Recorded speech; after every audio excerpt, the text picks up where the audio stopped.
See, when she wakes up in the morning, she wonders who will leave her today, who will pull away from her grasp and leave her reaching at oxygen and carbon dioxide, who will shoot lasers at her from their eyes today, who will she lose?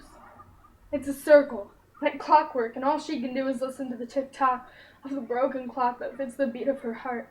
Her blue eyes tell the story of how she feels when the tsunami waves crash down through her. She loses her mind each step of the time as she walks down that twisting road. You look at that girl, the girl that doesn't fit in with her family, who likes science fiction and video cameras, spoken word and food. The girl who cries because the opinion she wants is the one she gets, but it just tears her down more. Everyone looks at her with pain and disdain in their eyes, but they feel bad, but not enough to end it. And it's a circle, like clockwork, where a part of her gets torn away with each ring of 12 o'clock. Friends tell her she is beautiful, but she never believes them.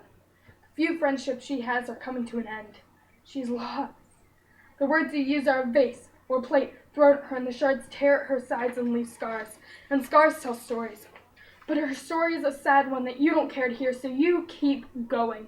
Throwing lamps now, flower pots, things that once made her happy, put storm clouds over her head and in her eyes. She's barely alive. Music is white noise in her ears because her best friend swung like a metronome, ticking at her, telling her the beat is wrong. The sky is black.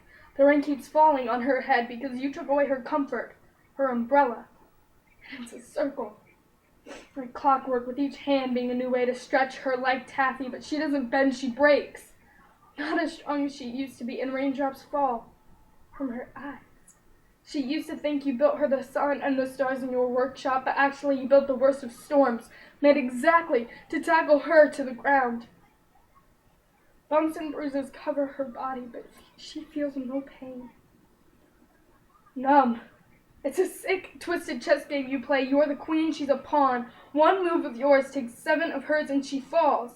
Each number on the broken clock stares back at her, telling her she isn't worth it. The voice she hears is yours, and all she can do is tear at her hair and ask, "Can I breathe yet? Or will something else take my breath away?" She's the checker you forget in the farmost corner of the board. The hilt on your sword, the same sword you used to cut her down. And when you're scared, you take it out on her. You don't notice, and she doesn't care. "It's okay," she says, as the air that reminds her to inhale, exhale leaves her lungs. The pain rumbles her heartstrings, and finally she feels something, anything other than numb. All she can do is suck in the cool, thin air, but it doesn't enter her lungs. It passes right through the hole in her. She's gone. And it's a circle, like clockwork, the way it tells you when it's been too long for you and her. In a moment, you disappear like a magician, the trapdoor falling out beneath you, and everyone is surprised, but she knew you were going to leave her. All she can feel is rough sandpaper scratching away the parts of her that fit you, and knives cutting away what she thought was beautiful. What you told her was beautiful. In an instant, she is alone in the desert, deciding that it's better to be alive without you and herself than to be dead and love you while you leave her on the ground begging alone. All she can do is let herself fall apart. She cries, "Can I breathe yet? Or will something else take my breath away?" The circle is unending, but that's exactly what her life is. Her breath gets stolen, and there's no way to get it back from you. The road is long, and she can't make sense of the twists and turns. Her life is a circle, like clockwork, with the tick as her heart and everything else tearing her apart.